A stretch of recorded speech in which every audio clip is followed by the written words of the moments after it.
सत्ता में, लेकिन सबसे पहले बात करते हैं खुद को मिस्टर सीज फायर समझने वाले ट्रंप के उस सीज फायर की जिसमें फायर ही फायर है। इजराइल का दावा है कि ईरान ने सीज फायर की घोषणा के बाद मिसाइल से हमले किए। सवाल यही है कि क्या एक बार फिर ट्रंप सीज फायर वाले सवालों के चक्रव्यूह में फंस गए हैं। सवाल यह भी है कि एक बार फिर ट्रंप ने यह साबित कर दिया है कि वो जल्दबाजी में सीज फायर का ऐलान तो कर देते हैं, सोशल मीडिया पर पोस्ट तो कर देते हैं, लेकिन सत्य कुछ और ही होता है, वास्तविक स्थिति कुछ और ही होती है। इजराइल और ईरान के बीच पिछले कुछ घंटों से कुछ ऐसा ही हो रहा है। सीज फायर पर सस्पेंस है, अलग अलग सुर हैं और ईरान की तरफ से सीरियल फायर भी है। कहानी यही है कि इस सीज फायर में बहुत फायर है और ये सीज फायर से ज्यादा सीरियल फायर लग रहा है। इजराइल का दावा है कि ईरान ने बीरशेवा शहर पर आज बैलिस्टिक मिसाइल से हमला किया। ये सीज फायर का उल्लंघन है। आपको बता दें, इजरायली शहर बीरशेवा में ईरान के मिसाइल अटैक में कई इमारतें और गाड़ियों को नुकसान पहुंचा है। आज के ईरान के हमले में इजराइल में 4 लोगों की मौत हुई है। सिर्फ इतना ही नहीं, ट्रंप के सीज फायर के ऐलान के बाद इजराइल ने भी ईरान पर हमला किया है, एयर स्ट्राइक का ऐलान किया है। अब आपके मन में भी एक प्रश्न तो जरूर उठ रहा होगा कि ये कैसा सीज फायर है और अमेरिका के राष्ट्रपति मिस्टर सीज फायर क्यों हमेशा सीज फायर का श्रेय लेने की रेस में रहते हैं। सीज फायर की फायर वाली कहानी सिर्फ इस वीडियो तक नहीं है। ईरान और इजराइल की तरफ से लगातार जुबानी फायरिंग भी की जा रही है, जिसमें युद्ध की और भी भड़काने वाले शोले मौजूद हैं। ट्रंप का कहना है कि उन्होंने इजराइल और ईरान में सीज फायर करवा दिया है। वहीं ईरान का कहना है कि सीज फायर तो ठीक है, लेकिन हमारी उंगली अभी भी ट्रिगर पर है, हमें दुश्मन पर कोई भरोसा नहीं है। जबकि इजराइल ये कहता रहा है कि ईरान ने सीज फायर तोड़ा है। अब इसका जवाब देंगे। 3 देशों का रुख जानने के बाद यकीनन आपको भारत और पाकिस्तान में सीज फायर वाली कहानी अब याद आई होगी। कैसे ट्रंप ने सोशल मीडिया पोस्ट के जरिए सीज फायर का 100% क्रेडिट लेने की कोशिश की थी और भारत ने कूटनीतिक तरीके से ट्रंप की असलियत दुनिया के सामने रख दी थी। अब इजराइल और ईरान ट्रंप की असलियत को एक्सपोज कर रहे हैं। आपको बताते हैं इजराइल ईरान में युद्ध विराम को लेकर ट्रंप कैसे झूठे साबित हो रहे हैं। इजराइल और ईरान युद्ध के 12वें दिन ट्रंप ने सोशल मीडिया पर सीज फायर का ऐलान किया। कई सोशल मीडिया पोस्ट किए। एक पोस्ट में उन्होंने लिखा कि अभी से सीज फायर लागू होता है, प्लीज इसे ना तोड़ें। भारतीय समय के अनुसार रात 1:24 पर उन्होंने सीज फायर की घोषणा की, लेकिन लगता है यह संदेश नेतन्याहू और खामेनेई तक सही से नहीं पहुंच सका, क्योंकि इसके कुछ ही घंटे के बाद ईरान ने इजराइल पर बैलिस्टिक मिसाइल से हमला किया। यहां पर सबसे बड़ा सवाल यह है कि जो Trump make Iran great again की बात पर खामेनेई की सत्ता परिवर्तन का संकेत दे रहे थे, जिस अमेरिका ने ईरान के परमाणु ठिकानों पर बंकर बस्टर बॉम्ब गिराए, अचानक उनका हृदय परिवर्तन कैसे हो गया? अचानक ट्रंप फायर से सीज फायर के लिए कैसे तैयार हो गए?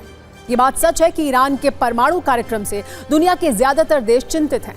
यहां तक कि सारे मुस्लिम देश भी खामेनेई के पक्ष में नहीं हैं।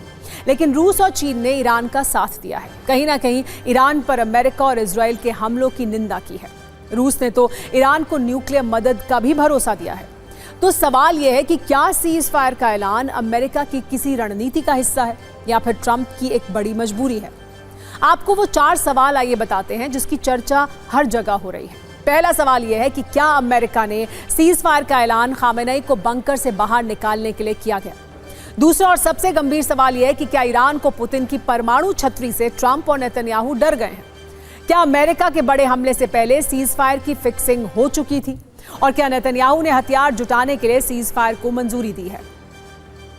ट्रंप सीज फायर बोल रहे हैं, लेकिन ना इजराइल मानने को तैयार है और ना ही ईरान। मिसाइल हमलों पर दोनों ब्रेक नहीं लगा रहे हैं। ट्रंप के लिए सबसे चिंता वाली बात यह है कि दोनों देश सीज फायर तोड़ रहे हैं। ऐसा खुद ट्रंप ने कहा है। ट्रंप ने कहा कि इजराइल ईरान दोनों ने सीज फायर तोड़ा, दोनों देशों ने सीज फायर के बाद हमला किया। यह भी कहा कि अब दोनों देशों से शांति की अपील की जा रही है।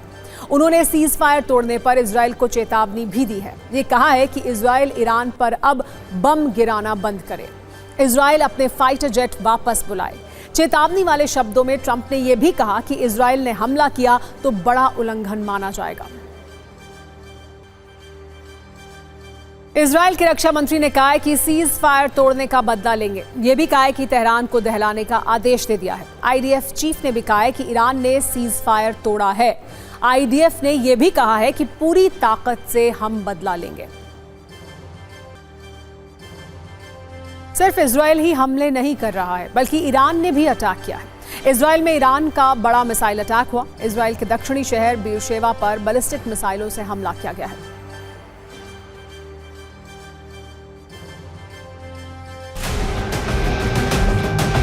और ये देखिए सायरन बज रहे हैं, ये देखिए सायरन बज रहे हैं। तेल अवीव के आसमान में मिसाइल आ चुके हैं।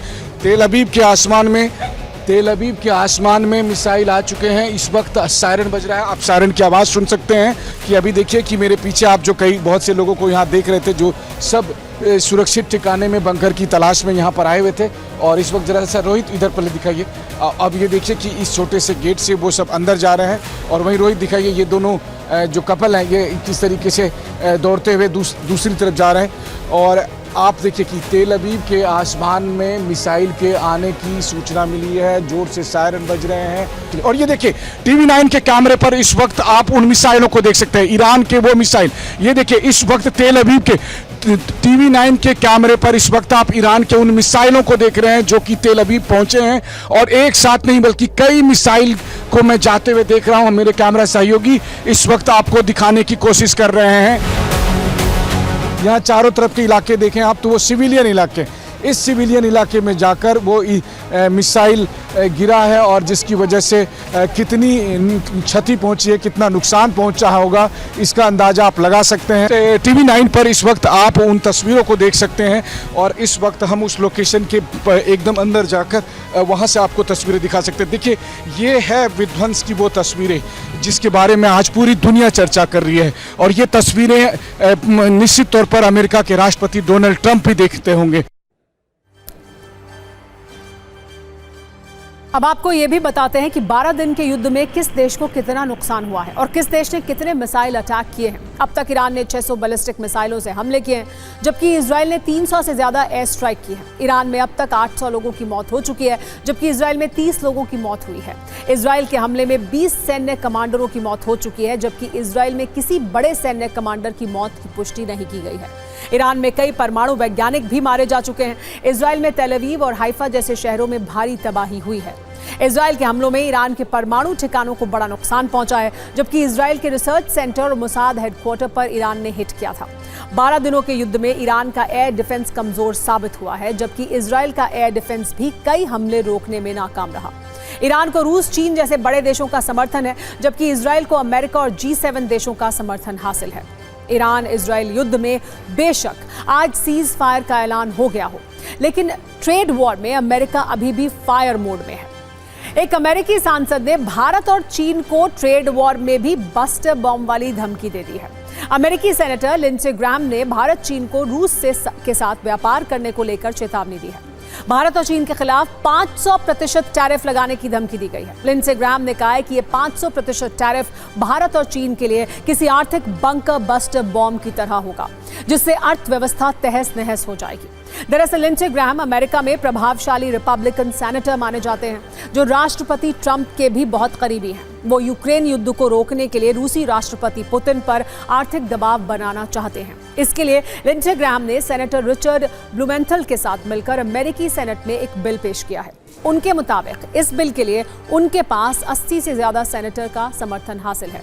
इस बिल का मकसद रूस को आर्थिक तौर पर कमजोर करना है। इसके लिए रूस से व्यापार करने वाले देशों पर कई तरह के प्रतिबंध लगाने का प्रस्ताव रखा गया है। इस सैंक्शनिंग रशिया एक्ट के तहत उस देश पर 500% टैरिफ लगाने का विचार है जो रूस से ईंधन खरीदता है। ये बिल अभी सिर्फ सेनेट में पेश किया गया है। अगर ये बिल सेनेट से पास हो भी जाता है तो आगे इसे हाउस ऑफ रिप्रेजेंटेटिव के पास जाना होगा और वहां से पास कराना है। उसके बाद इसे राष्ट्रपति ट्रंप की मंजूरी के लिए भेजा जाएगा। यानी अभी ये प्रक्रिया काफी लंबी है, लेकिन अमेरिका के सांसद अभी से भारत और चीन को टैरिफ वाली धमकी देने लगे हैं। अमेरिकी सांसदों का मानना है कि पुतिन को कमजोर करने के लिए भारत और रूस की बिजनेस डील तोड़ना बहुत जरूरी है। ऐसे में आप ये भी समझ लीजिए कि भारत रूस की डील से अमेरिका को इतना तनाव क्यों है। दरअसल अमेरिकी प्रतिबंधों के बाद भारत और चीन ही रूस से सबसे ज्यादा कच्चा तेल खरीदते हैं। रूस के 70% कच्चे तेल के खरीदार भारत और चीन ही हैं। भारत तो अपने कुल तेल आयात का 35% रूस से खरीद रहा है। रूस से प्रतिदिन 16 लाख बैरल कच्चे तेल का भारत में आयात होता है। रूस से तेल खरीदने में भारत को भी फायदा है, क्योंकि रूस से भारत को कम कीमत पर कच्चा तेल मिलता है। इससे साफ है कि रूस और भारत की कच्चे तेल वाली डील इन देशों के लिए फायदे का सौदा साबित हो रही है, जिससे अमेरिका बेचैन है। यही वजह है कि अमेरिकी सांसदों की तरफ से टैरिफ वाली धमकियां दी जा रही हैं। सत्ता में अब पाकिस्तान के एक ऐसे नेता की बात जो आए दिन अपने बयानों से दुनिया को ये बता रहे हैं कि उनकी राजनीतिक और कूटनीतिक समझ शायद अभी पूरी तरह विकसित होनी बाकी है। पाकिस्तान में वैसे तो बिना सोच समझ बोलने वाले बहुत सारे चैंपियन हैं, लेकिन आप पाकिस्तान के पूर्व विदेश मंत्री और बड़बोले बिलावल भुट्टो को सबका कैप्टन कह सकते हैं। और इसका ताज़ा सबूत है जूनियर भुट्टो का नया बयान, जिसमें पानी थोड़ा कम है। दरअसल बिलावल ने सिंधु जल संधि समझौते को लेकर भारत को अपनी खोखली धमकियों की नई किस्त जारी की है। बिलावल भुट्टो ने कहा है कि अब भारत के पास सिर्फ 2 विकल्प हैं, या तो वो सिंधु जल संधि के लिए सहमत हो और इसे चलने दे, या फिर पाकिस्तान से युद्ध के लिए तैयार रहे। इसके अलावा बिलावल ने यह भी कहा कि भारत का या तो न्यायपूर्ण तरीके से पानी साझा करे, नहीं तो पाकिस्तान सिंधु नदी प्रणाली की सभी 6 नदियों से पानी लेगा।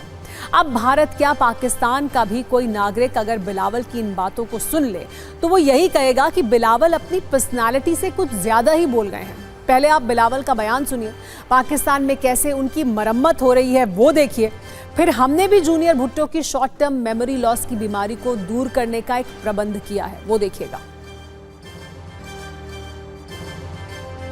पहली बात तो यह है कि बिलावल को युद्ध की बात करने से पहले 7 मई से 10 मई तक के उन 4 दिनों को अच्छे से याद कर लेना चाहिए, जिसके बारे में सोचकर शहबाज और मुनीर के माथे पर आज भी पसीना आता होगा, जब 96 घंटे में पाकिस्तान बिना किसी शर्त के सरेंडर करने के लिए मजबूर हो गया था।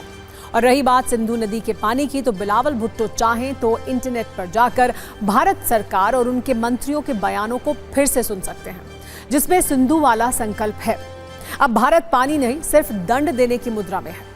वैसे आपको बिलावल की नई बौखलाहट की वजह भी आइए बताते हैं, और वो है भारत के गृह मंत्री अमित शाह, जिन्होंने बीते शनिवार को ही ये कहा है कि पाकिस्तान के साथ सिंधु जल समझौते को कभी बहाल नहीं किया जाएगा। और इसी बयान से बिलावल को अब दर्द उठा है। अब बिलावल की राजनीतिक समझ पर सवाल किस लिए हैं वो भी आइए समझते हैं। असल में बिलावल भुट्टो को ये लगता है कि ये कूटनीति नहीं बल्कि डींगे मारने की कोई चैंपियनशिप चल रही है, जहां वो जब मन करेगा कुछ भी बोल देंगे। ये वही बिलावल हैं जिन्होंने सिंधु जल समझौते को खत्म करने के बाद खून बहाने की धमकी दी थी और ये कहा था कि सिंधु नदी हमारी ही रहेगी, या तो इस दरिया से हमारा पानी बहेगा या उनका खून बहेगा। लेकिन बिलावल अपने इस बयान पर 48 घंटे भी नहीं टिक पाए थे और पाकिस्तान के एक न्यूज चैनल पर गिड़गिड़ाते हुए कहा था कि सिंधु नदी के मुद्दे को अंतर्राष्ट्रीय स्तर पर उठाना चाहिए। लेकिन फिलहाल अंतर्राष्ट्रीय स्तर से भी पाकिस्तान के लिए बुरी खबर ही है, क्योंकि जिस वर्ल्ड बैंक की मध्यस्थता में भारत पाकिस्तान के बीच 1960 में यह समझौता हुआ था, वो खुद कह चुका है कि भारत को फैसला बदलने के लिए मजबूर नहीं किया जा सकता। भारत और पाकिस्तान के बीच 1960 में सिंधु जल समझौता हुआ था, जिसके तहत भारत को रावी, सतलज और ब्यास नदियों के पानी पर नियंत्रण मिला था और पाकिस्तान को झेलम, चेनाब और सिंधु नदी के पानी पर अधिकार मिला था। ये नदियां भारत से होकर पाकिस्तान में जाती हैं, इसीलिए बिलावल को यह समझना चाहिए कि सिंधु का पानी दोनों देशों की संधि और भारत की उदारता के कारण पाकिस्तान को मिल रहा है। इसे बिलावल अपना हक नहीं समझ सकते। अब आपको बिलावल की इस तड़प की एक और वजह दिखाते हैं, जिसमें सिंधु संधि रद्द होने के बाद पाकिस्तान के जल संकट वाला करंट स्टेटस है।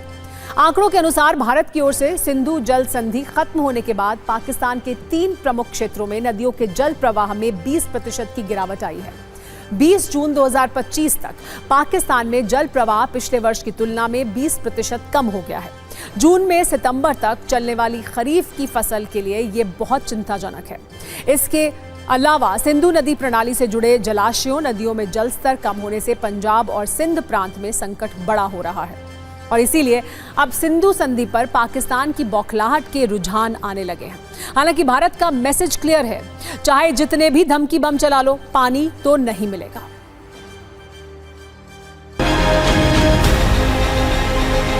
अरे उनकी औकात नहीं है, उनकी औकात नहीं है। वो तो बस अब छोड़िए, हम मुंह से कुछ और निकल जाएगा, उनकी औकात नहीं है। वो हमारे सामने टिक जाएंगे, उनकी औकात नहीं है। देखिए, ये पाकिस्तान की लीगड़ धमकी से भारत डरने वाला, झुकने वाला नहीं है। भारत अपने अधिकारों के लिए, अपने देश के हित में निर्णय लेने और काम करने में सक्षम है। बिलावल भुट्टो, अलावल भुट्टो जैसे लोगों को भारत क्या समझे? आतंकवादी, उग्रवादी और दूसरे देश चाइना और तुर्की पर पलने वाला सरकार और नेता भारत को औकात दिखाएगा। भारत की सेना पूरी दुनिया से लड़ने को तैयार है। सत्ता में अब राजनीतिक कुंजी खोलते हैं, जहां उत्तर प्रदेश का एक वीडियो काफी ट्रेंड कर रहा है और इस पर राजनीतिक गतिविधि भी काफी ज्यादा है। मामला उत्तर प्रदेश के इटावा का है, जहां का एक वीडियो काफी शेयर किया जा रहा है। इस वीडियो में एक कथावाचक के साथ मारपीट की जा रही है। आरोप है कि पीटने वाले कथावाचक यादव जाति से हैं और पीटने वाले ब्राह्मण समुदाय के हैं। मामले की शुरुआत ऐसे हुई कि इटावा के गांव दादरपुर में कथावाचक मुकुट मणि यादव और उनके सहयोगी संत कुमार यादव भागवत कथा करने गए थे। आरोप है कि तभी ब्राह्मण समाज के लोगों ने उनसे उनकी जाति पूछी। कथावाचक मुकुट मणि ने जब अपनी जाति यादव बताई तो उन्हें बंधक बना लिया गया। उनके साथ मारपीट की गई, जबरन बाल चोटी काटी गई। वहां मौजूद महिलाओं के पैरों पर जबरन नाक रगड़वाई गई। इस घटना का एक वीडियो वायरल हो रहा है। इसमें कथावाचक के सहायक के बाल मुंडवाए जा रहे हैं। पीड़ित कथावाचक मुकुट मणि यादव ने इसकी शिकायत पुलिस से की है, जिसके बाद एफआईआर दर्ज कर एक्शन लिया गया है। 4 लोगों को गिरफ्तार भी किया गया है। पुलिस का कहना है कि वो आरोपियों पर सख्त सजा दिलवाएंगे। पीड़ित कथावाचक मुकुट मणि यादव ने यह भी बताया कि उनकी सोने की अंगूठी और कैश भी छीन लिया गया। वैसे यहां तक मामला कानून व्यवस्था का था, लेकिन इसके बाद राजनीतिक बयानों की एंट्री हुई। समाजवादी पार्टी के अध्यक्ष अखिलेश यादव ने सक्रिय रूप से इस मुद्दे को उठाया और फिर ये एक राजनीतिक मुद्दा भी बन गया। ये सब कैसे हुआ, ये समझने से पहले आप आरोप और एक्शन वाली ये रील देखिए। तो नकली पंडित बन के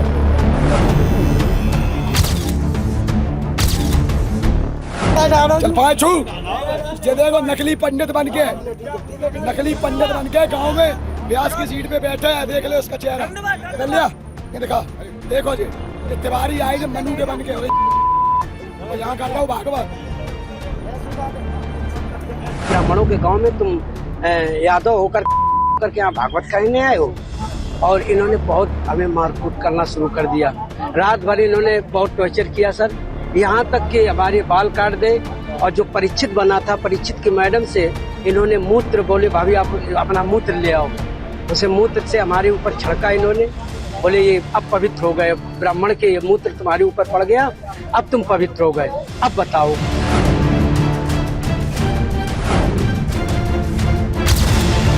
गिनती नहीं, कम से कम 25-30 आदमी तो थे, ऐसे भीड़ थी सर। सभी के पैर छुआए, छोटे बड़े सभी के पैर छुआए सर। मारा भी है हमको लात घूसों से, और उसके बाद उन्होंने पैर छुपाए। उसके बाद जब पैसा ले लिए, जंजीर ले ली, उसके बाद उन्होंने जो है चोटी हमारी काटी। पहले हमारे आचार्य जी की काटी, फिर हमारी चोटी काटी और बजरंगबली के जयकारे लगाए। उसके बाद हमको पंडित जी को व्यास को आमंत्रित किया तो वो व्यास अपने आप को ब्राह्मण बता रहे थे, मैं अग्नोत्री ब्राह्मण हूँ। ठीक, जब उनकी जानकारी हुई तो वो यादव, जब उनसे गहनताई से उनसे पूछताछ जब हम लोगों ने की तो उन्होंने बाद में स्वीकार किया कि मैं यादव हूँ। और उनके आधार पर वो जब आधार दिखाया तो उसमें अग्नोत्री लिख रहे, जात छिपा के हम लोगों को हमारे साथ विश्वासघात आपने किया। आप कथा में विश्वासघात कर रहे हो, आप ब्राह्मणों से पैर छुलवा रहे हो, उनके प्रति कोई कार्रवाई नहीं। इस वीडियो का तत्काल संज्ञान लिया गया, मौके पर फोर्स भेजी गई और वीडियो के माध्यम से पीड़ित की पहचान की गई। पीड़ित से प्राप्त तहरीर के आधार पर तत्काल थाना बकेवत पर सुसंगत धाराओं में अभियोग पंजीकृत करते हुए 4 आरोपियों को गिरफ्तार किया गया, जिसमें वह मुख्य आरोपी निक्की भी है, जो वीडियो में बाल काटते हुए दिख रहा है। इन्हें जेल भेजा जाएगा और उनके विरुद्ध कड़ी विधिक कार्रवाई की जाएगी।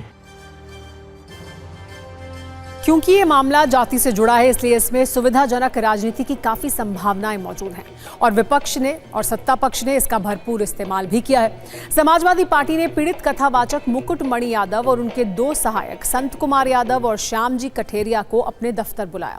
खुद अखिलेश यादव उस दौरान समाजवादी पार्टी के दफ्तर में मौजूद रहे। उन्होंने इनसे भागवत कथा कराई और फिर तीनों को 51,000 रुपए दिए गए। इसके बाद अखिलेश यादव ने कुछ सवाल उठाए। उन्होंने पूछा कि जब भागवत कथा सब सुन सकते सकते हैं तो बोल क्यों नहीं सकते?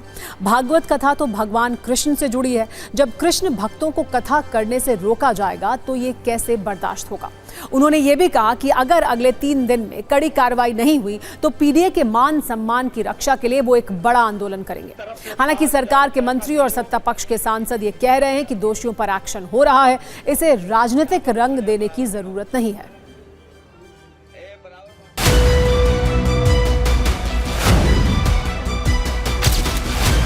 प्रभुत्ववादी लोग कथा वाचन में अपना एकाधिकार बनाए रखना चाहते हैं। हमारे इटावा कथा वाचन पीढ़ी अपमान कांड उन्हीं कुछ प्रभुत्ववादी और वर्चस्ववादी की वजह से घटित हुआ है।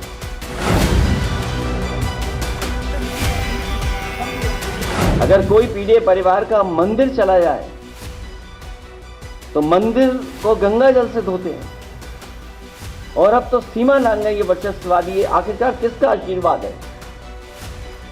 क्या सरकार का आशीर्वाद नहीं है, जिसकी वजह से सर तक मुंडवा दे रहे हैं, पेशाब तक करवा दे रहे हैं?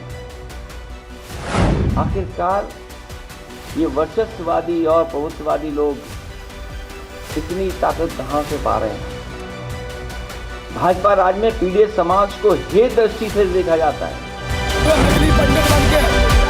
इस घटना की हम निंदा करते हैं और जो दोषी हैं उनके खिलाफ FIR हो गई है, गिरफ्तारी भी हो गई है कुछ लोगों की, और जो भी उसमें दोषी हैं उनके खिलाफ कार्रवाई होगी। कानून का राज है। संविधान में जो बाबा साहब डॉक्टर अम्बेडकर ने व्यवस्था दिया है, कानून सबके लिए बराबर है, तो कानून के दायरे में कार्रवाई हो रही है। वो चिंता न करें, चिंतन करें। उत्तर प्रदेश में कहीं भेदभाव नहीं, जनता को गुमराह करना चाहते हैं। ये अखिलेश यादव की बौखलाहट है। हमारे राज्य में 0 टॉलरेंस है। अगर कहीं कोई अपराध करेगा या कहीं कोई किसी को अपमानित करेगा तो निश्चित तौर से उस पर प्रशासन सख्त कार्रवाई करेगा। भारत में हर किसी को संविधान ने बराबरी का हक दिया है, चाहे वो किसी भी जाति, धर्म या भाषा का हो। कथा कीर्तन का अधिकार सिर्फ एक जाति विशेष को नहीं है, ये कोई विरासत में मिली हुई जागीर नहीं है। लेकिन कुछ लोग अब भी रूढ़िवादी चश्मा पहनकर 21वीं सदी को देख रहे हैं। जो लोग जाति के नाम पर धार्मिक गतिविधि पर अपना एकाधिकार मानते हैं और इस आधार पर हिंसा करते हैं, वो दरअसल धर्म नहीं अपने अहम की पूजा करते हैं। अब एक और महत्वपूर्ण खबर। आज कानून और न्याय के मामलों पर राज्यसभा की संसदीय समिति की बैठक हुई। सूत्रों से खबर है कि इस बैठक में न्यायपालिका में भ्रष्टाचार पर समिति के सदस्य काफी चिंतित दिखे। सूत्रों के मुताबिक समिति ने न्याय विभाग से पूछा कि जस्टिस यशवंत वर्मा मामले में अब तक कोई FIR क्यों नहीं दर्ज की गई है। यह भी पूछा कि क्या CJI ने FIR दर्ज करने की सहमति दी है। संसद समिति ने न्याय विभाग से कहा कि अगली बैठक तक इन दोनों सवालों के जवाब दें। इसके अलावा संसदीय समिति में यह कहा गया कि न्यायाधीशों के लिए आचार संहिता पर कानून बनाया जाना चाहिए। सदस्यों ने सेवानिवृत्त के बाद न्यायाधीशों के लिए 5 साल की कूलिंग अवधि का सुझाव भी दिया। न्यायाधीशों के परिजनों को संबंधित अदालत में प्रैक्टिस नहीं करनी चाहिए, इस मुद्दे पर भी चर्चा हुई। इस बात पर विचार किया गया कि क्या न्यायाधीशों ने किसी वैचारिक बैठक में भाग लिया है, राजनीतिक दलों की आलोचना की या पक्षपातपूर्ण राय दी, और अगर ऐसा है तो कारण क्या है। अगली खबर गुजरात से है, जो थोड़ी चिंता की बात है। ये चिंता में डालने वाली खबर है इसलिए क्योंकि वो शहर जिसे भारत की टेक्सटाइल कैपिटल यानी कपड़ा उद्योग की राजधानी कहा जाता है, वो शहर जहां दुनिया के 90% हीरे की पॉलिश होती है, दुनिया का सबसे बड़ा ऑफिस कॉम्प्लेक्स यहाँ मौजूद है, जिसे ऑक्सफोर्ड इकोनॉमिक्स की रिपोर्ट के मुताबिक 2019 से 2035 के बीच दुनिया का सबसे तेजी से बढ़ने वाला शहर माना गया है। उस सूरत शहर की स्थिति यह है कि पिछले कुछ घंटों की बारिश में यहाँ की सड़कों पर गाड़ियां चल नहीं रही हैं बल्कि तैर रही हैं। सड़कें नदियों में कन्वर्ट हो रही हैं। बारिश का पानी शहर से निकल ही नहीं रहा है। मौजूदा स्थिति है कि सूरत में पिछले 14 घंटों में करीब 9.5 इंच की बारिश हुई है। जल भराव में फंसे 112 लोगों को रेस्क्यू किया गया है। सूरत में पिछले 4 दशक में 2 घंटे के भीतर सर्वाधिक बारिश दर्ज की गई है। सोमवार की सुबह भी सूरत में भारी बारिश हुई थी। कांग्रेस प्रवक्ता सुप्रिया श्रीनेत ने सूरत का एक वीडियो शेयर किया है। उन्होंने लिखा है कि पहली ही बारिश में स्मार्ट सिटी का ये सूरत हाल सरकार के हवाई दावों का धागा खोल रहा है। यहाँ सड़कों पर नाव चल रही है, गाड़ियां तैर रही हैं, दुकान, मकान, ऑफिस और स्टेशन जलमग्न हैं। गुजरात में 30 साल से बीजेपी का मॉडल है। वैसे ये स्थिति सिर्फ सूरत की नहीं है, बल्कि देश के 26 राज्यों में मानसून पहुंच चुका है और इसमें ज्यादातर राज्यों में बारिश के बाद बाढ़ का खतरा अब बढ़ने लगा है। राजस्थान के कई इलाकों में भारी बारिश हो रही है। राजस्थान में 1 जून से अब तक सामान्य से 133% ज्यादा बारिश हो चुकी है। कई नदियां उफान पर हैं। मौसम विभाग ने जयपुर समेत 27 जिलों में बारिश का अलर्ट जारी किया है। मध्य प्रदेश के कई जिलों में भारी बारिश हो रही है, जिसके कारण रेड अलर्ट जारी कर दिया गया है। ओडिशा के 50 गांवों में बाढ़ की स्थिति है। इसके कारण राज्य के 50,000 से ज्यादा लोग प्रभावित हैं। कुल मिलाकर मौजूदा बारिश से जो हालात बने हैं वो ट्रेलर मात्र हैं, क्योंकि जिस तरह से बारिश का अलर्ट है, आने वाले दिनों में स्थिति और खराब हो सकती है।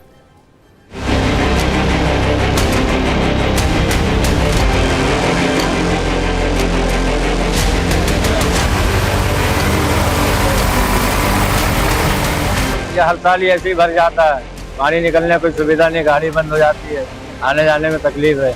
बच्चे स्कूल के हैं, उनको छोड़ना पड़ रहा है अभी कंधे पे उठा के।